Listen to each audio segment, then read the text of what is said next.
This week you are going to read about a time period which your book has labeled Troubled Innocence. So this is end of the World War II all the way up to the 60s that you're going to be learning about.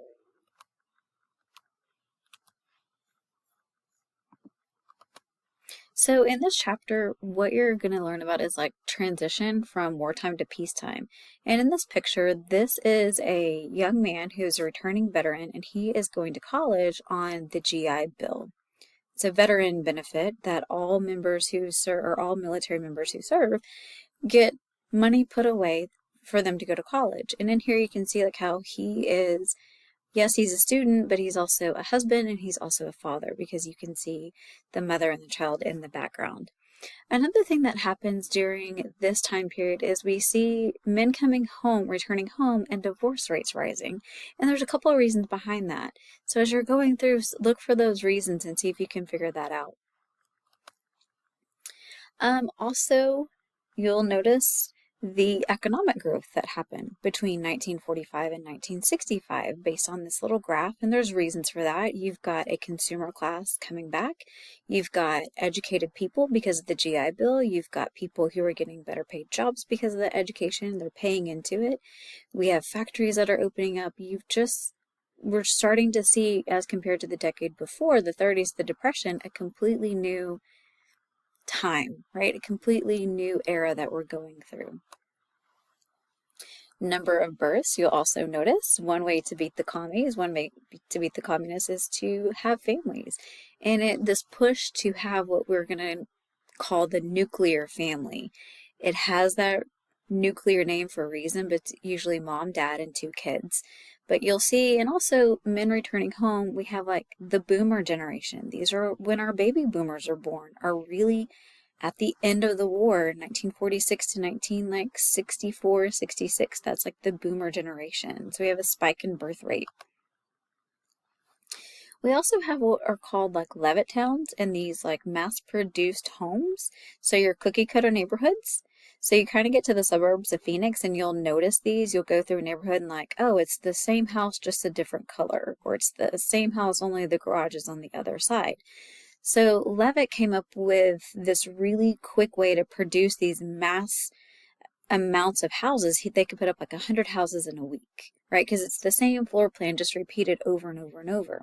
However, he does redline, meaning you restrict who can live in these communities, typically based on race. This is one family who defied those odds. This is William and Daisy Myers, and they're going to be one of the first to integrate into these redline neighborhoods. We also have Hollywood taking off, right? And so we really see this new consumerism. Like we have teenagers in this new term that is invented during this time. You're between like your young adolescence and your adulthood, and they start calling them teenagers. They've got disposable income.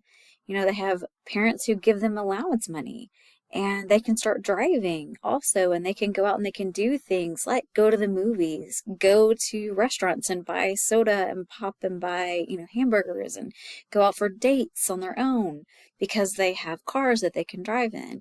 And so you see movies kind of catering to them. You've got James Dean, Rebel Without a Cause. You've got also like what we consider now prime time, but you've got like Leave It to Beaver comes out, All in the Family. You've got these sitcoms or these, family shows that instill this white family values. Also, we've got like new inventions and new things. She's standing in front of their new refrigerator, and you'll notice there's a freezer box on the bottom, what you call the freezer. And all these modern conveniences that we have to make domesticity, to make wives, like housewives' lives a little bit easier.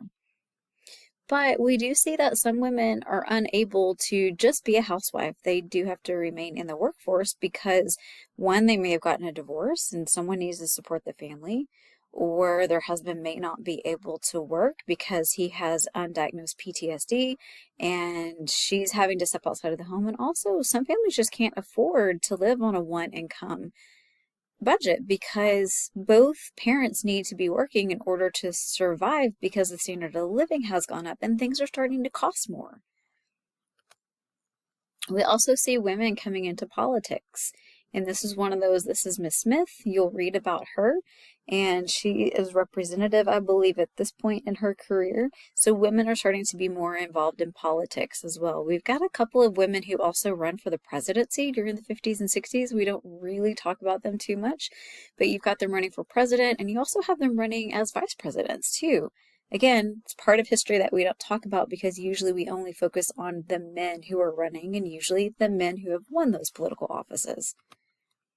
We also have the Beat Generation, and these are just like dissatisfied young authors and writers, young directors, just this group that's like really upset with this consumerism, really upset with like how things are going, and they kind of set themselves off to the side. They don't want to be focused on mainstream. They are not mainstream.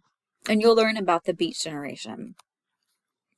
You'll also learn about the significance of the bus boycott in Montgomery, Alabama in 1956. This went on for almost, I believe, over a year. This happened, and this is when blacks just decided, we're not going to use public transportation. If we're not going to be treated as equal, you're not going to allow us to sit wherever we want to sit, we don't have to use your transportation. And they completely shut down the public transportation in Montgomery, Alabama. It's finally lifted. We finally do have separate but equal is overturned. Some of that is coming out of Brown v. Board, a major court case for education. But they're going to try these boycotts in other cities, but Montgomery is the first to start this. Lunch counter sit-ins, usually at a Woolworths is where you're going to see this. It's like you go to the mall, you go shopping, and these are like places where you go and you sit at the counter. We would call it like a bar. Now you can go and sit at the bar to get your food. And they did these sit-ins at places where they knew they were not going to serve blacks. They did this on purpose to see if really separate but equal had really been overturned, and they're challenging that with these sit-ins. You can see a lot of these sit-ins, for the most part, took place in one area in particular, one state, although it's kind of across what we would call the South. Most of these southern states are going to see these sit-ins. These are non-violent. The violence is used against the people that are sitting in. The people that are doing the sit-ins are trained not to react. People are dumping ketchup and mustard and sugar all over you. You sit there and you take it. It is not your job to fight back. This one, I say it, and I hope that you kind of laugh when you hear me talking about it, but this was this mass deportation of Mexicans. And I'm not kidding, guys. The actual official name was given is Operation Wetback. They rounded up usually immigrant workers and sent them back across the border. It really, really hurt our agriculture because who, for the most part, does all the picking of our crops? It's usually migrant workers, meaning they come across the border, they go with wherever, like right now, it would be picking the citrus in California. Right? And then when strawberries are in season, they move and they do strawberries, and you go kind of all over. And then, of course, when season is out, they're going to return home, or they might go to a different part of the country. But this was, you'll read about this. I'm not kidding. It was called Operation Wetback, like one of the worst names in history. You're also going to read about the Little Rock Nine, and you'll read about the desegregation of this is in Little Rock, Arkansas, the desegregation of Central High School there in Arkansas, and about how these 9 students tried to integrate into the high school and the way that they were treated. It wasn't nice. They had to call in the National Guard. And then at the end of this, in 1960, the election of John F. Kennedy and Richard Nixon.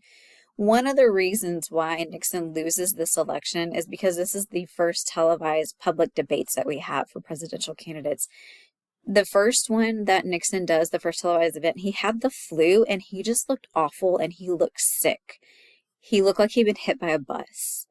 And because he looked so bad, he couldn't ever overcome that in the next debates that they had. Kennedy looked young and energetic and vibrant, and he was a Kennedy. He was attractive. He way more attractive than Nixon. And that's one of the reasons why he was able to win. It's also important to note he was our first Catholic president, which was really big. They thought that was going to go against him, but it actually, that youth and vigor really helped in winning the election. Here's a timeline for you. So out of all of those, there are some other major events that you're going to read about, but I just wanted to highlight some of those major things that are going to be talked about. Really pay attention to this Brown v. Board of Education of Topeka, Kansas, the Supreme Court ruling. This is really, really important. And then, of course, the GI Bill. That's always important. And then kind of how we're lagging behind in the science, math and sciences. When the Soviet Union beats the U.S., they win the space race. So if you do have any questions, please feel free to reach out and email me. You do have quite a few assignments. Let's look over and check those really quickly. This is over in Achieve. Everything you've got in Achieve right now is probably going to take me to that really quickly. But you'll notice you do have several assignments. You've got 3 different primary, secondary sources that you're going to read over in the quizzes, and then also the map quiz along with the learning curve. So make sure you get all of those done this week.